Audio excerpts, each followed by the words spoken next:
Now, Hillary Clinton's supposed to show up tomorrow. We'll see what happens there. But with respect to the former president, he did not show up today. We will move next week in the House Oversight Committee markup to hold former President Clinton in contempt of Congress. Trump is absolutely losing his mind right now because pressure for his removal from office just hit levels he can't ignore anymore. Progressive Democrats in Congress are calling him war criminal president. DNC Chair Ken Martin is demanding Congress halt Venezuela conflict and hold Trump accountable.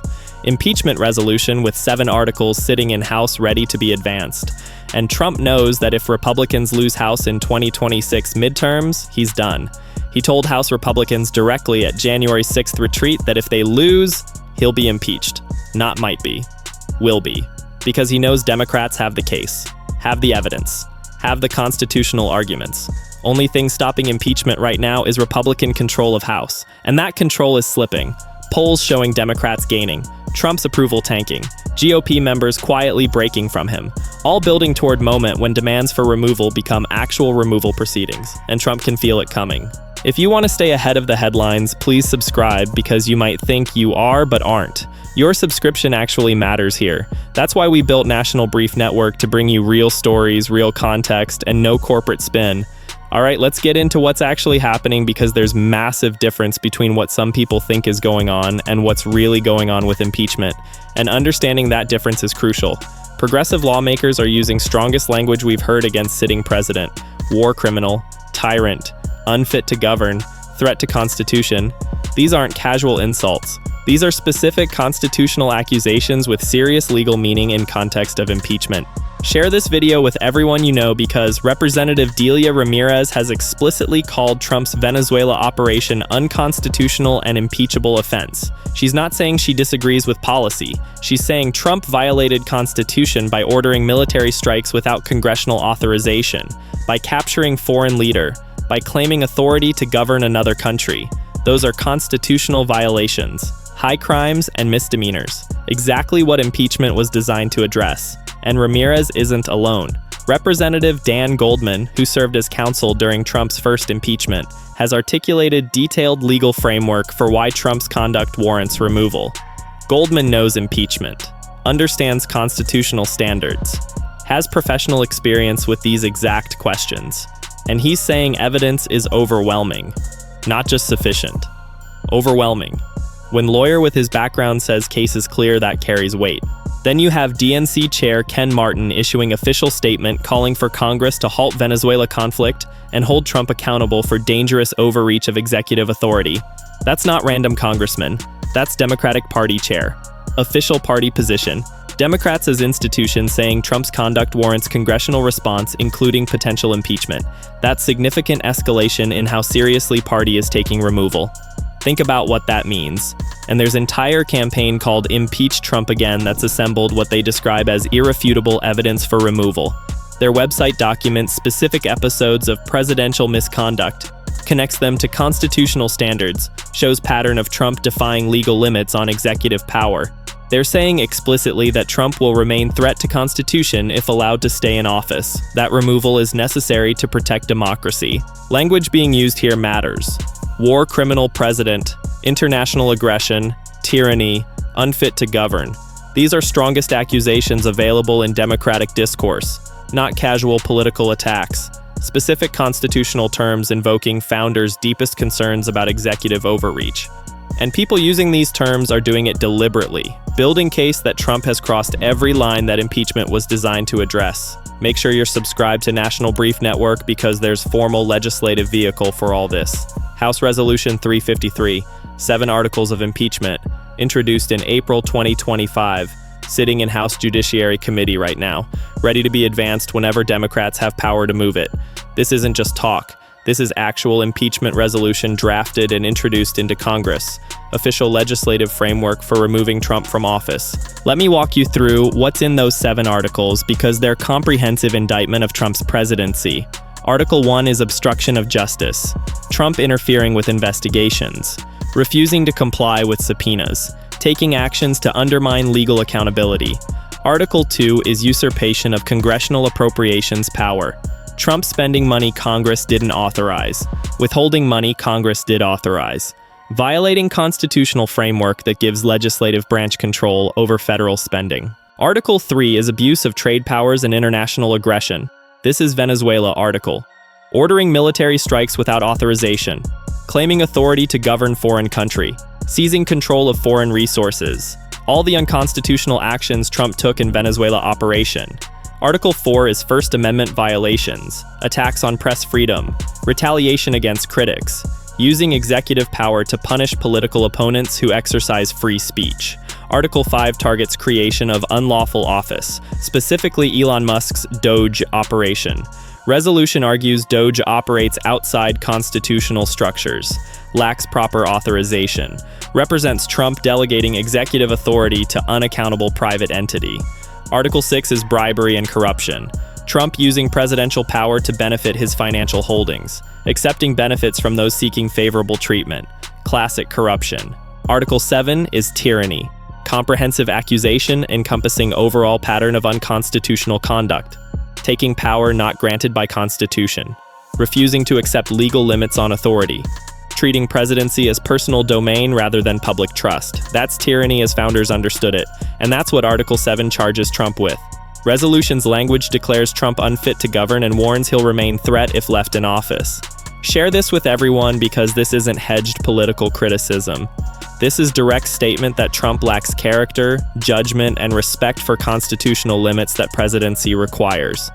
Resolution calls for his impeachment and removal as necessary to protect American democracy. That's formal legislative language. An official congressional resolution, making constitutional case for removing sitting president. But here's crucial thing that mainstream media isn't explaining clearly enough. While all these demands exist, while resolution is introduced, while evidence is being compiled, Congress as institution has not formally acted on removal. Resolution sits in committee. No hearings held, no committee vote, no floor vote. Status is introduced and referred. First step in legislative process that hasn't proceeded to next steps. And reason is simple. Republicans control House. Republicans control Judiciary Committee. They're not going to advance impeachment against their own president. Doesn't matter what evidence exists. Doesn't matter what constitutional arguments are made. Doesn't matter how strong the case is. They won't do it, because doing it means admitting Trump is criminal, means breaking with him publicly, means facing his wrath and wrath of his base. So resolution sits. Demands continue. Evidence accumulates, but formal action doesn't happen, because faction making these arguments lacks power to force votes. Democrats can articulate comprehensive impeachment case, can introduce resolutions, can hold press conferences, can run campaigns, but they can't make Republican leadership bring anything to floor, can't force committee votes, can't initiate proceedings without majority control. Think about what that means. And Trump knows this. That's why he told Republicans at January 6th retreat that losing midterms means impeachment. He wasn't disputing substantive case against him, wasn't claiming Democrats lack grounds. He was acknowledging that only thing protecting him from removal is Republican congressional control. That if Democrats win House, impeachment happens. Not because Democrats will manufacture charges, but because charges already exist. Evidence already compiled, case already made. Trump's fear is electoral, not substantive. He's worried about losing political protection, not about defending against charges on merits. Because he knows he can't defend on merits. Knows Venezuela operation was unconstitutional, knows Doge is unlawful, knows he's obstructed justice, knows he's violated Constitution repeatedly, so his only defense is keeping Republicans in power to block accountability. That's why he's screaming about midterms constantly. Why he's demanding Republicans win at all costs. Why he's threatening them with primary challenges if they don't fall in line. Because he knows his presidency ends if Democrats take House. Not in 2029 when term expires. In 2027 when impeachment and removal happen. That's existential threat to him, and he's panicking about it. Now let me explain why this matters for what we should expect going forward. Because there's difference between demands that exist within faction and demands that become institutional action. Right now we have former. Loud voices calling for removal. Serious constitutional arguments. Formal legislative vehicle. But not majority power to act on any of it. Understanding that distinction is crucial for realistic expectations. If you think Congress has formally demanded Trump's removal, you might expect impeachment proceedings to start any day.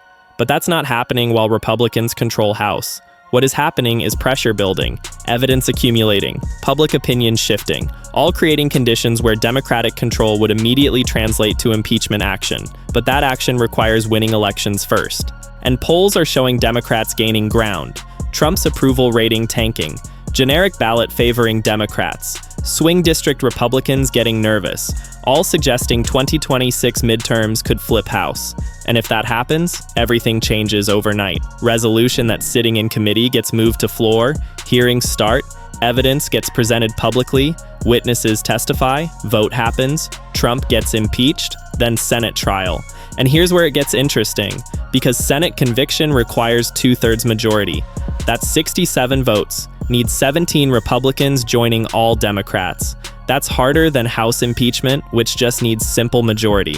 But not impossible, especially if evidence presented in House hearings is as damaging as Democrats claim. Especially if public pressure builds during trial. Especially if some Republicans decide defending Trump costs them their own seats. Trump knows Senate math too. That's why he's not just worried about House. He's worried about comprehensive collapse of Republican support, about impeachment in House followed by conviction in Senate, about being first president ever removed from office through impeachment. That would destroy his legacy, destroy his brand, potentially lead to criminal prosecution he can't pardon himself from. It's a nightmare scenario for him, and it's becoming more possible every day, not because Democrats are manufacturing charges, but because Trump keeps committing impeachable offenses. Venezuela operation was impeachable. Renee Good's murder and cover-up is impeachable. Ordering DOJ to arrest members of Congress investigating him is impeachable. Pattern of constitutional violations keeps growing. Evidence keeps accumulating. Case keeps getting stronger.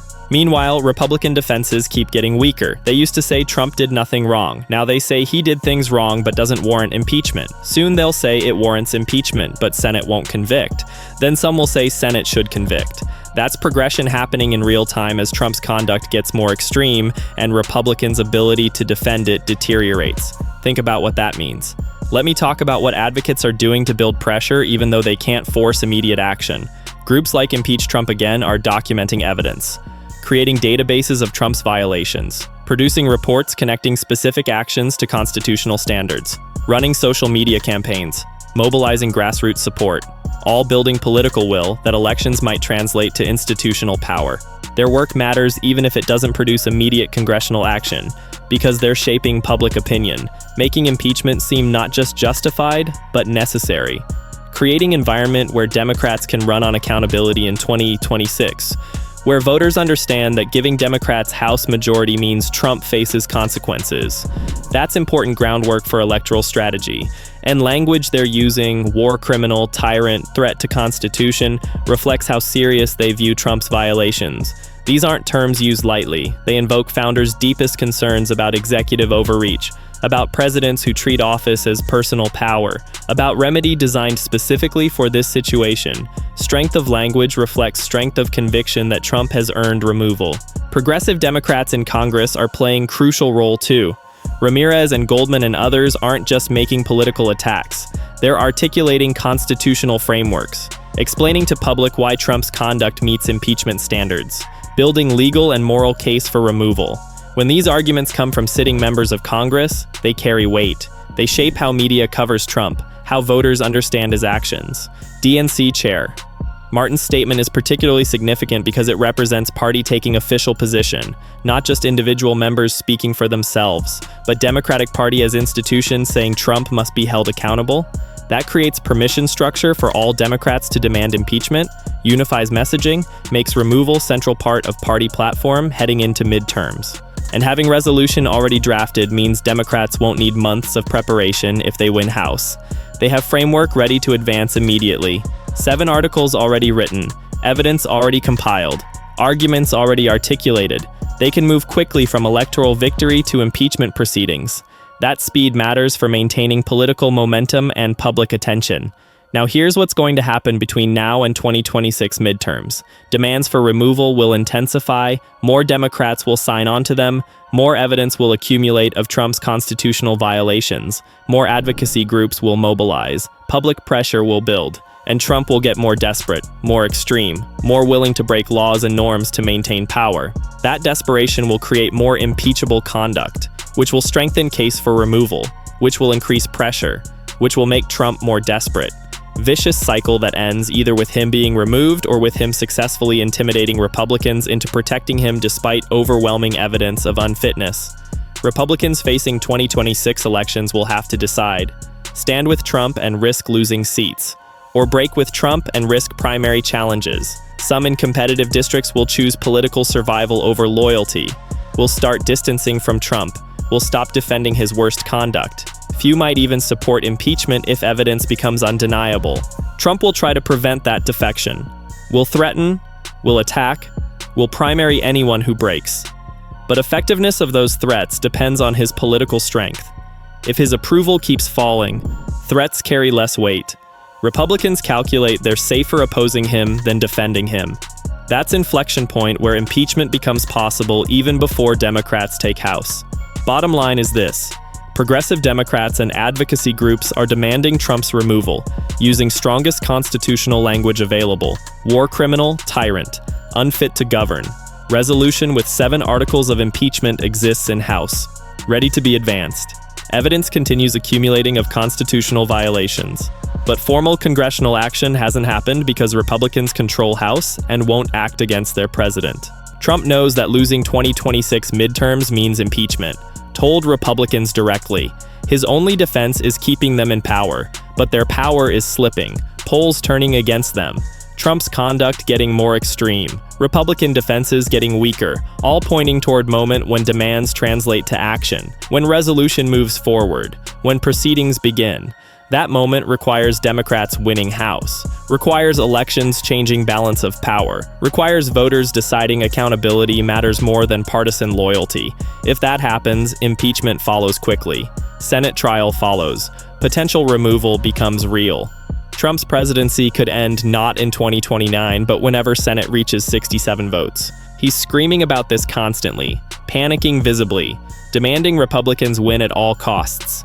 Because he knows what's coming if they don't. Knows the case against him is strong. Knows he can't defend on merits. Knows his only protection is political. And that protection is eroding daily. This story continues. Stay tuned.